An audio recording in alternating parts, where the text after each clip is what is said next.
If you're an avid anime fan, I guarantee you've watched some power fantasy trash before. You know, the ones with the weak MC who get no bitches and is usually a social reject but is suddenly summoned to an alternate dimension to kill the demon lord and save the world, all while collecting a harem of cookie cutter waifus and becoming strong enough to kill God in the process? What if I told you that it doesn't have to be this way? Solo leveling takes everything that makes isekai power fantasies enjoyable and does it to the max, all while cutting out the garbage that defines the Japanese power fantasy. Hi everyone, welcome to Jump Report. I'm your host Noah. And I'm Taylor. And today we're talking about solo leveling.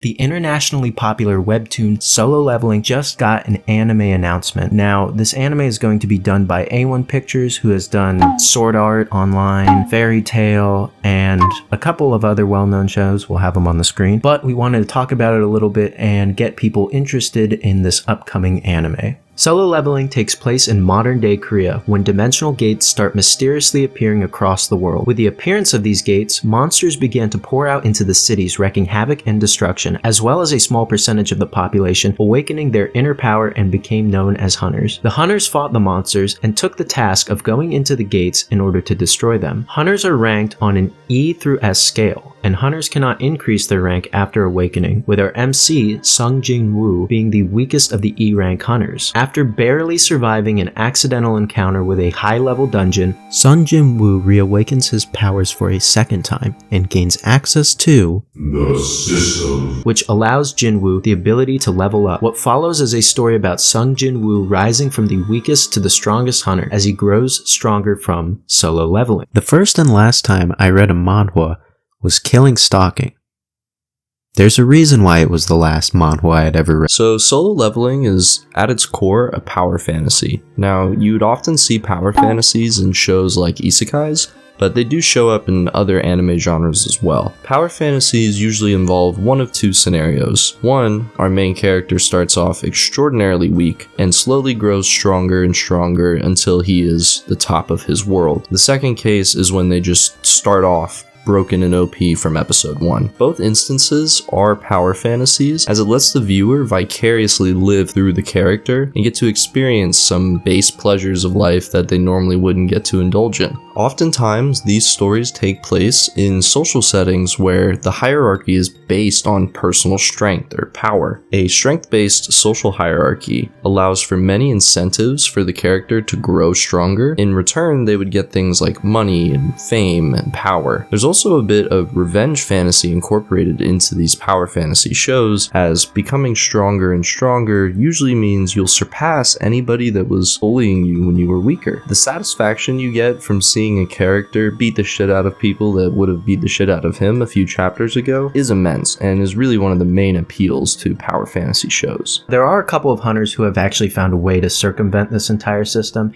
Even though a couple of these hunters have been reawakened as lower rank hunters, they are in a social status and wealth status in society to where they can afford some of the best gear and best equipment. It's kind of like a pay-to-win system. And not only are those pay-to-win systems carried over into solo leveling, but so are a lot of elements that you see in a lot of RPG games. Specific though to Jin-woo's character. Jin-woo is the only hunter in his world that has the ability to level up. So he doesn't receive his power immediately. Instead, he has to grind through levels and training in order to actually progress. He keeps this power a secret, however, and as we get further along into the story, we see Jin-woo's powers, abilities, and weapons start to open up. His arsenal increases, and we later on see that his main ability is necromancy. So he's able to summon shadows of monsters that he's previously killed or people and use them as soldiers in his army. And as the story progresses, he literally becomes a one-man army, strong enough to be able to topple nations and anyone that stands in his way. Having a strong main character is not unique to solo leveling. It's seen in pretty much every type of power fantasy, and especially in the isekai genre. Main characters in isekai might be brokenly strong, but they're usually limited by their own character in the sense that they're often clumsy or sometimes just a bumbling idiot. Sung Jin-woo, on the other hand, is portrayed as someone who is a very competent character. When it comes to fulfilling or accomplishing his goals, he's able to use his powers and abilities in a way that allows him to get shit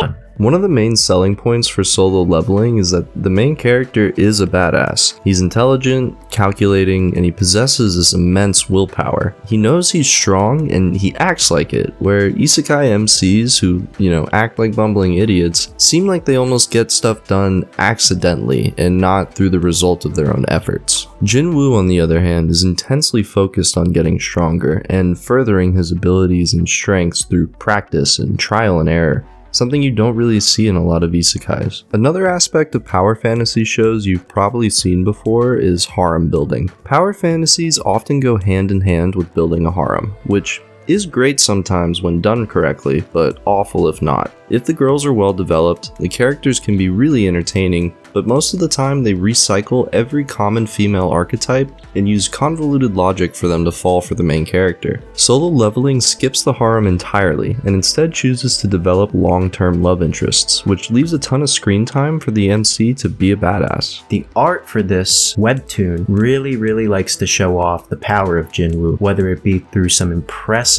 visuals in terms of the moves he uses, the spells he uses, and some of his abilities. But not just that, the art really also shows in terms of some of the great monster designs that are on display, and there's also a little bit of a visual indication when it comes to the rankings of each of the hunters.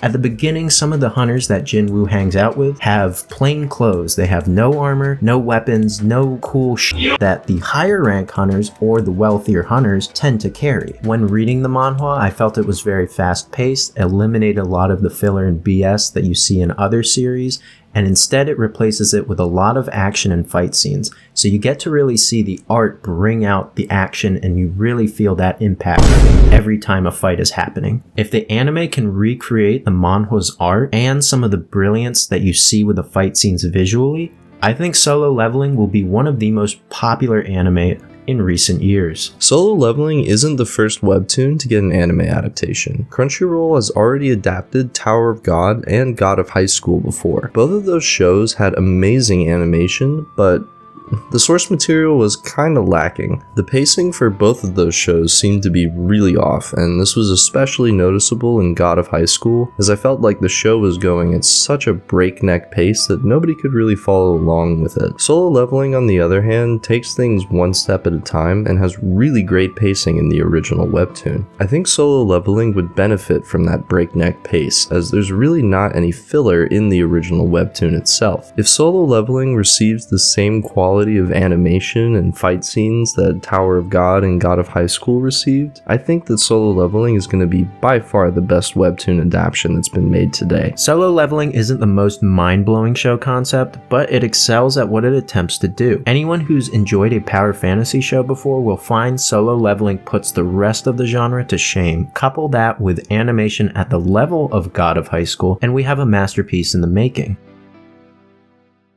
Thank you guys for watching this video. Our last video, the Blue Lock video, has 586 views on it now. That's one of our most viewed videos, and we honestly couldn't have done it without you guys. Thank you so much for getting that video up to where it is. Thank you guys so much for watching. Leave a like on the video if you enjoyed it, subscribe if you haven't, and let us know down in the comments below if you guys are going to go check out Solo Leveling. Peace.